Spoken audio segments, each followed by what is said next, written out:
ल सिमले गाउँको सबैजना चाहिँ हामी पुराणमा जाँदैछौँ। सबैजनाले भिडियोहरू इन्जोय गर्नु होला। यता खोइ कताको माथि माथि गाउँतिरको पनि हुनुहुन्छ। म त चिन्दिनँ, कसैलाई चिन्दिनँ।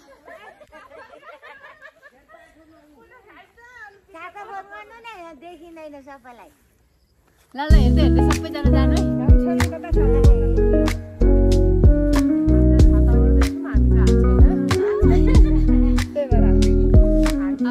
सबैजना पछाडि पछाडि अब त्यो हेर्नुहुन्छ है। सबैजना हाम्रो टोलीहरू, सबैजना टोलीहरू पुराणमा। आज पुराण छैन माथि मन्दिरमा। बाटो त यस्तै यता छाता भत्काएर लुटो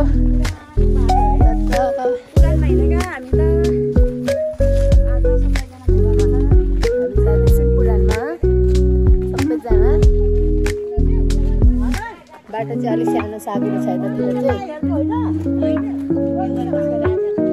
त्यो पनि राम्रो छ।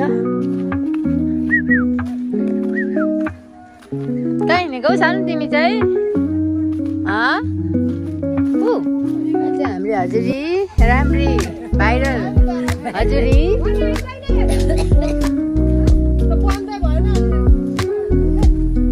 अर्काको छाता छोडिदिएको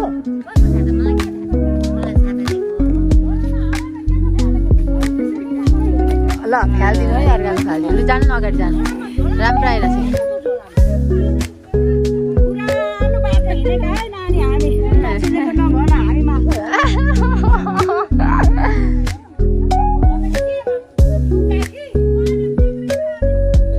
होइन कहाँ छोडिदिएको त हौ। अर्काको काम चलाउ छाता त्यही छ होला। बनाएको छैन हौ। साथी त अगाडि लाएर छ त। अनि तपाईँ त के हो?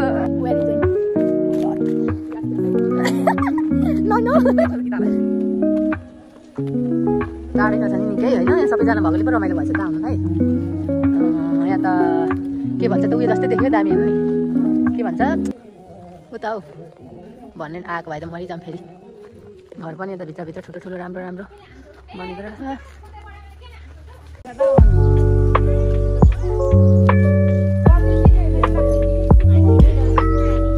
धेरै माथि रहेछ नि।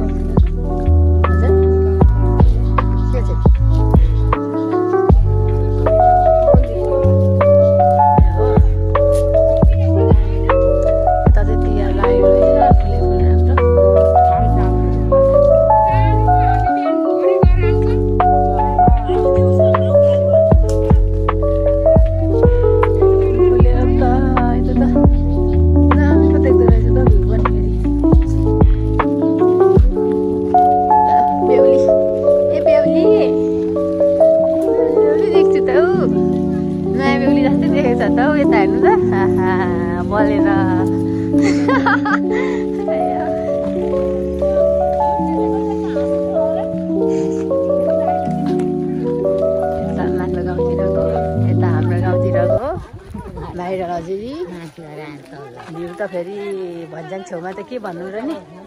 कति चाहिँ राम्रो देखेको त नि। यहाँ चाहिँ घाम लागिरहेछ मजाले। चाहिँ हामी आइपुग्न आँटेको छौँ मन्दिरतिर। सबैजना चाहिँ हुनुहुन्छ। हुँदैन फेरि।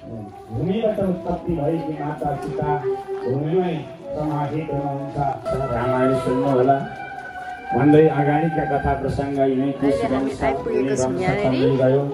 अनि चन्द्रवंशको प्रादुर्भाव कि माता पृथ्वीलाई साह्रै दुःख भएको छ।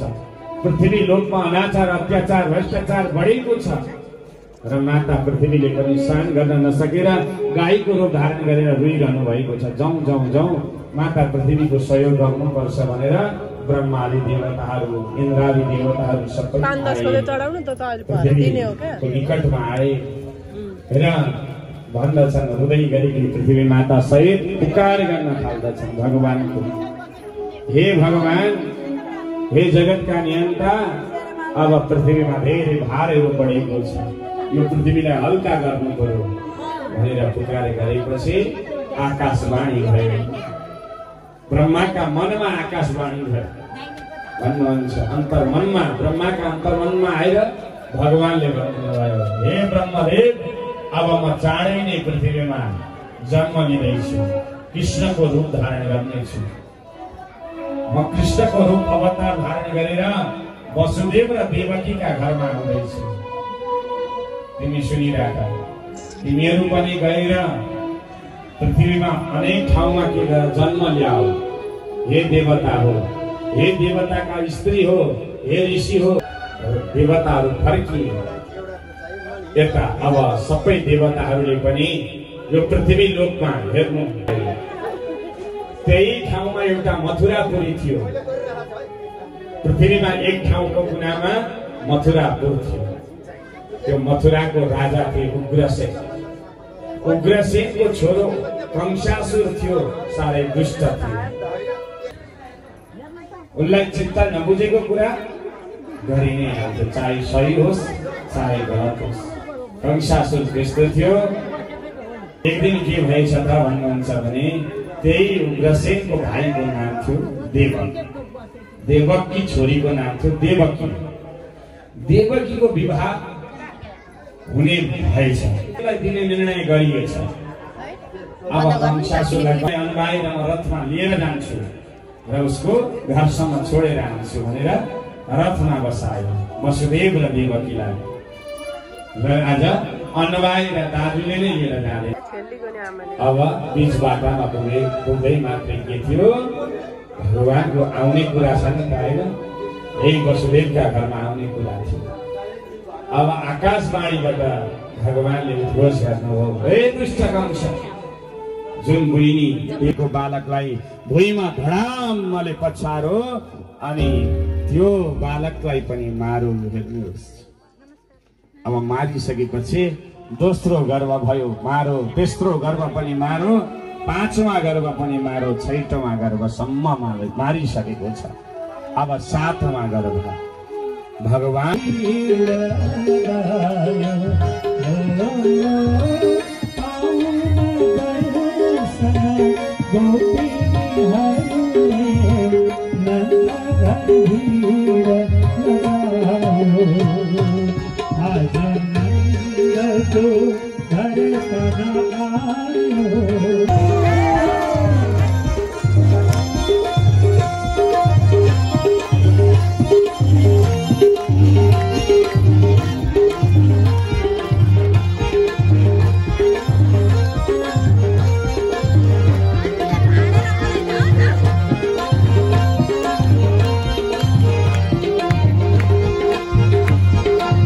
बधाई दिइसक्छौँ। बधाई दिएपछि मात्रै उत्सव मनाउँछौँ हामी।